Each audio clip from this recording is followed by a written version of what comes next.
আমি বলি যে ফ্যাসিস্টের লোকেরা এনারা প্রশাসনের কানে এই কথাটা দিয়েছে। সাইদি সাহেব সম্পর্কে যে সমস্ত কথাবার্তা পেপার প্রতি আসছে এগুলো সব মিথ্যা। সাইদি সাহেবকে আমি চিনি, মানে 1970 সন থেকেই আমি তাকে চিনি। জামাত নেতা দেলোয়ার হোসেন সাঈদের জন্য দোয়া করায় 14 বছর আগে এই মসজিদের ইমামকে চাকরিচ্যুত করা হয়। গত 5 আগস্ট আওয়ামী সরকার পতনের পরে সেই ইমামকেই পুনরায় ফিরে এনেছে মসজিদ কমিটি।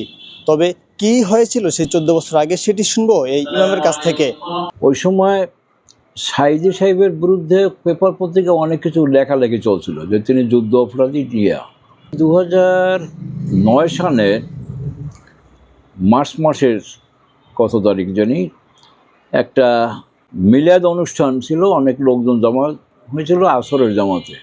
ওই সময় মোনাজাতের আগে আমি বলছিলাম, দেখুন সাইদি সাহেব সম্পর্কে যে সমস্ত কথাবার্তা পেপার প্রতি আসছে এগুলো সব মিথ্যা কথা বলছি। কারণ সাইদি সাহেবকে আমি চিনি, মানে 1970 সন থেকেই আমি তাকে চিনি।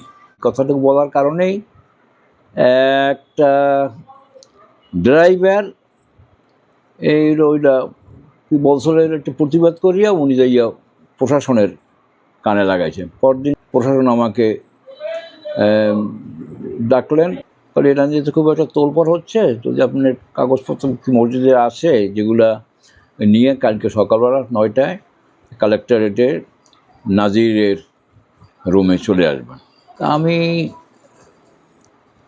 পরদিন সকালে 9টার দিকে কাগজপত্র নিয়ে চলে গেলাম। আমি বলি যে ফ্যাসিস্টের লোকেরা এনারা প্রশাসনের কানে এই কথাটা দিয়েছে, যার কারণে প্রশাসন আমার প্রতি সদয় থাকলেও প্রেসারে তারা কিছু করতে পারে। বলছে যে যদি আপনি পদত্যাগ না করলে আমাদের চাকরি নিয়ে একটা টানা হেঁচড়া হবে, প্রেসারের ভিতরে আমরা আছি, আর শেষে পদত্যাগ করলে আমরা একটা রেজুলেশন করি আপনাকে পদত্যাগ গ্রহণ করব।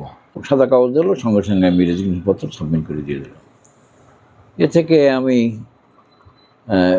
এরপরে পেপার পত্রিকা যা আসছে সাইদি হিসেবে দোয়া করার কারণে এই তার চাকরি চলে গেছে। এই অবস্থায় দীর্ঘ একদিন পর্যন্ত আমি এইভাবেই ছিলাম। যে কমিটির ওনার লোক কমিটি প্রেসারে করছে এগুলা, কারণ ফ্যাসিস্টের দালালরা তখন সবখানেই ছিল এবং তারাই এগুলো প্রশাসনকে দিয়েছে বা প্রশাসন বলছে যে আমরা চাপের মুখে আছি, তারাই বলছে। প্রশাসন আমার প্রতি সদয় থাকলেও তারা কিছু করতে পারেন না। আমার পদত্যাগপত্র পাইয়েই ওনারা রেজুলেশন করিয়া আমার পদত্যাগ গ্রহণ করছে। আমাকে ডাকছে মসজিদের ইমাম সাহেব, আমাকে কালকে খবর দিয়েছে আপনি এখানে আসতে পারেন, বিভাগ কমিশনার সাহেব এখানে আসবেন, নামাজ যদি পড়েন এখানে নামাজ পড়বেন, নামাজ পড়াবেন বলেন, নামাজ পড়বেন। তা আমি নামাজের আগে ওখানে বসা, কমিশনার সাহেব পাশে ছিলেন। তো আমার ইমাম সাহেব জিজ্ঞেস করলেন, স্যার আপনি তো আগের এখানে ইমাম ছিলেন, এই কারণে তার পদত্যাগ করতে হয়েছে, তা এখন উনি যখন আসছে নামাজ পড়াতে বলবো? কারণ হ্যাঁ ঠিক আছে বলবেন। এই কমিশনার সাহেব তখন বললেন, খুতবা দিলেন আমাদের।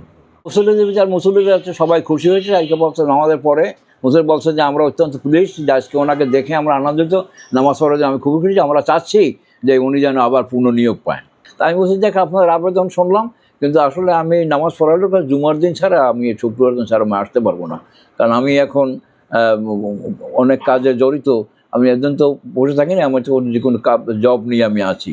তো আমি একদিন শুক্রবার দিন যদি আপনাদের ওই অনুরোধ শুনলাম, আপনাদের আমার প্রতি যে আপনাদের একটা মহব্বত আছে এটা দেখলাম, আমি শুক্রবার দিন হয়তো আসতে পারবো।